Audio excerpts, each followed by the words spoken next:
Hi, and welcome back to another episode of Make My Food Awesome. I'm Mark Allen France, your guide to good food, and this is Tricia Morrissey, the Temptress of Tabbouleh. Oh, I see what you did there. Well, it worked. Well, you told the audience what we're going to make. Exactly. Well, I mean, they would want to know what we're going to make. So, Yeah. yes, we are making tabbouleh today. Actually, we had asked a bunch of our friends and family members for some suggestions, and they gave us a whole bunch of stuff. Right. And one of them was Middle Eastern. Yeah. And so I reached out to a friend of ours, Vera. Yes. Hi, Vera. Hi, Vera. And she gave me one of the suggestions she gave was tabbouleh. And I looked up and found a good recipe that I could use for a vegan tabbouleh. And it just I'm looking forward to doing it because we're using millet again. Yes, we are. But you know what's even more special about the fact that we were able to get that recipe idea from Vera is we can congratulate her and her husband on the fact that they're going to have a baby. So Yes, congratulations, guys. Congratulations, guys. We're so happy for you. Yes, very much so. So, we met Vera on set of a film, and she's a very, very bubbly individual. Lots of fun. Lots of fun. So we appreciate it. So with this recipe, like I was saying, with millet, normally they make it with quinoa. But I sat there and I said, we didn't have quinoa here at the house. No. And I know that quinoa tends to cost a little bit more, so I looked into it and I found out that yes, you could use millet in its place. And the nice thing about it is even though millet doesn't have every single nutritional factor that quinoa does, it's still very nutritious. And it's very easy to make. It takes a lot less time. That is what we had in the pantry. We had it in the pantry. We're in quarantine still, so just again trying to cook with the things that we have. And it costs us.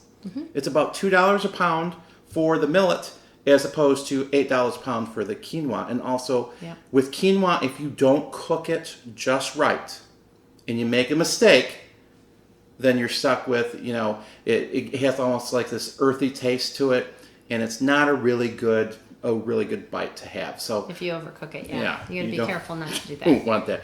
But with the millet, we have done a couple recipes with it now, and I really, really enjoy it. Yeah, I like it. It's very light, it's very fluffy, and it has a good flavor. Exactly. And now I know that in this recipe also it calls for another ingredient which I'm not used to cooking with, and that is mint. Yeah. Actually, mint's really interesting because we're all familiar with it, whether it be mint candies or toothpaste or mouthwash or even peppermint oil for headaches.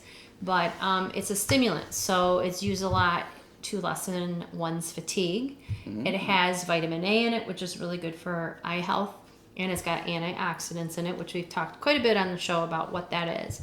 But interesting enough, they did 9 different studies with over 700 people to look at the effects of mint oil on IBS, and that's irritable bowel syndrome patients.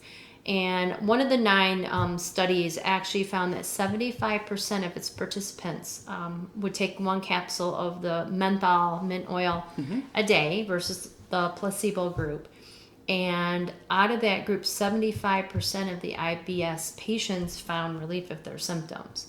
Wow. So they're thinking that maybe menthol can actually relax the digestive muscles, and that leads to less symptoms for people that suffer from IBS. So a very important thing to keep an eye on to see, medical research is always finding new things out every day. So hopefully maybe mint will be part of a cure or a medicine they develop for patients with IBS. So. And you never know. And there's so many, and that's the nice thing about all these different spices and all these different ingredients that we use is they have such great nutritional value. And there's so many things that they're used for out there. And, a lot of stuff, we're always looking for stuff to deal with the heart. especially on the show, because of the fact that I am a heart patient.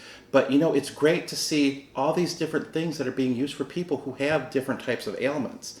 And, it's just, we're blessed to have all this stuff. Yeah, I It's mean, great. there's something to looking at things that are found or created naturally in nature and seeing if we can't study its properties and use it to benefit our health. That is awesome. Now, so with today's recipe, it's a millet tabbouleh, and it's a salad. So I'm excited to make it, for the first time. We love salads, a good salad. This is something that's light. It's good to grab and go. Yeah, you can take with you, if you're going to like a potluck or a picnic or something like that, and you can make it ahead of time, and Exactly. it chills nicely in the fridge. And all those flavors get to marry together. I love it. So we're gonna go ahead. We're gonna get this tabbouleh going, and when we get back, we're gonna go ahead and taste it and let you guys know what we think. And we'll see you guys in just a moment. Let's go ahead and start off by adding 2 cups of millet and 3 cups of water to a pan over a medium-high heat on our stove. Give that a nice stir, and then we're going to add in some spices for extra taste. Here I'm adding in some dried basil, a little bit of garlic powder, some pepper, and no salt. You can also add in some low-sodium tamarindo as well. Go ahead and stir that together. And now we're going to allow that to cook for the next 20 minutes, stirring occasionally. And once it's done, we're going to have a nice fluffy millet. And we're going to set that aside. Now we're going to move on to chopping up 1/2 cup of spring onion. We're going to measure that out and place that into a bowl.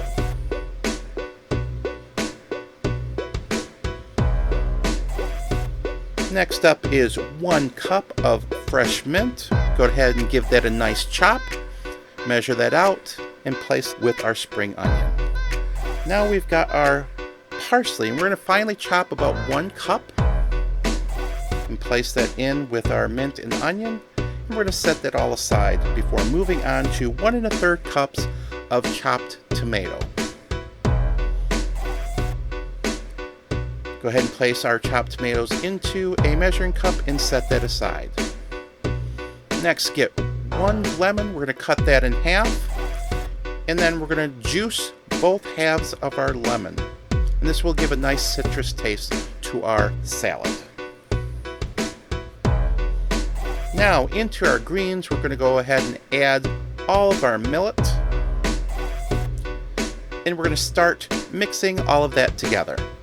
Go ahead and drizzle over your lemon juice and give it a nice good drizzle of extra virgin olive oil. Next, add in our chopped tomatoes, and we're going to stir everything together until it's thoroughly combined. Once combined, place our mixture into a serving dish, smooth out the top, and give it another extra drizzle of extra virgin olive oil. And so we are back, and this is our millet tabbouleh.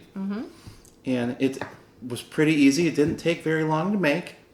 And I guess we could go ahead and try it, maybe. Okay. I'm All right. excited. Are you excited? Yes, I am. It looks good. I mean, when you Yes. look at it, it's still got, the fluffiness of, my mouth is watering again. Yeah. The fluffiness of the millet in there. Let's go ahead and get a taste.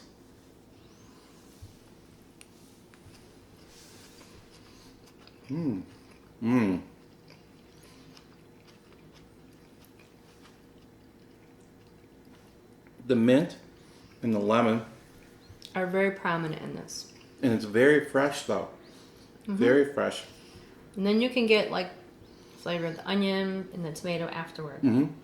This might sound odd. It's almost like I just brushed my teeth because of the Yeah, fact that how refreshing your mouth is after you eat this, which is nice. It is the millet has a little bit more toothy some to it, but it's not heavy. It's not heavy at all. in adding in all the greens in there. It's really good for you. And it's definitely the stuff that when you're filming a show that you try to avoid doing a lot of smiling because you get these little pieces stuck all over your teeth. And I know that It's Trish is very self-confident at times. Self-confident or Self-conscious. self-conscious? Sorry. She's self-confident too in some points. But she's very self-conscious at times because of the fact that she doesn't want to be smiling and have little green chunks on her teeth. But yeah, I mean, it's I like it a lot.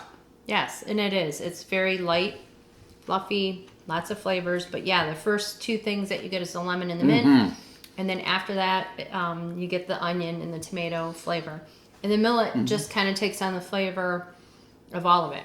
It doesn't really, doesn't really have a strong flavor, so it gives the other things in the dish a chance to shine as well. And you could add more stuff in there. Now I know that when we made the millet, you can add more into the millet. If you want to add like some tamari in there, that's absolutely fine. Spice up whatever you want. If you want to put some spices in there, like we always say, own the dish. This is definitely a Middle Eastern dish, but you can change it up. You can take what you add like. Things to it, tweak it. I mean, that's how new dishes are formed, is by people experimenting with flavors and textures and figuring out what works and what doesn't. And, you're going to make mistakes along the way. It's fun trying. You know what? This would go good in a pita.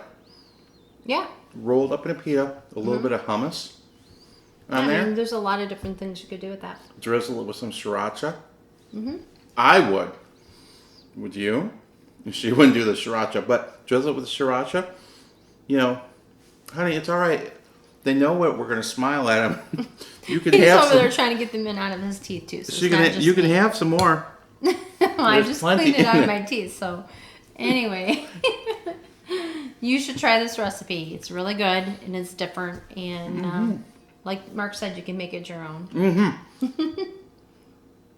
And it's, oh man. I'm wondering, we made a millet pie. Right? I'm wondering if you probably could put this into a pie shell and bake it up. What are you smiling at me for? Is there something in my teeth? No, I can hear you trying to get it out of your teeth. Here's what Yes, that's one thing that's with a lot of the greens. Yes, it does get stuck in your teeth. If you're gonna eat this, don't try talking to people. It's fine. We don't mind. Maybe you don't want to talk to people. This would be the dish to eat. But it's so minty. I've learned that I like having mint in different dishes. Finally, I always had mint. I've tried mint in a lot of different things, and he never did. So I thought, Not no. in my cooking though. I've had it in No, other stuff, ice Right. cream and candy bars and stuff, but never in something like a salad.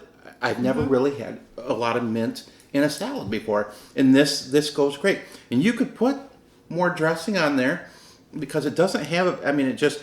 When I take a bite, it hits me right here, right there in my It's the jowls. lemon. Yeah. Lemon in the mint.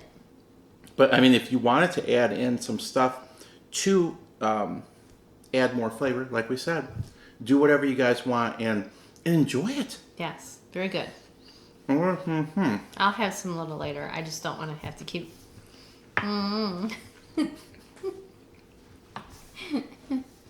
It's all right. No problem at all. So, try this recipe. We hope you guys enjoy it as much as we have. But we'll get away from doing too much talking to you right now because we want to eat some more. So if you're new here, go down to the subscribe button, click subscribe, join us, let your friends know, tell them about us and all the different things that we're doing. Yeah. If you have ideas, let us know your ideas. Yeah, please Suggestions. put them in the comment box. Exactly. And click on that bell for notifications so you know when new episodes are coming out. We would love to have you guys tune in, and we would love for you to share your ideas with us. Yep. So come back. Join us once again on Make My Food Awesome. And we will see you guys very, very soon. I'm going to dig in, have guys. another scoop of this. And she's going to get another scoop too, because now we're getting out of here. She can get away with it. So, we'll see you soon. You guys take care. Is it good? It's good. See you guys soon.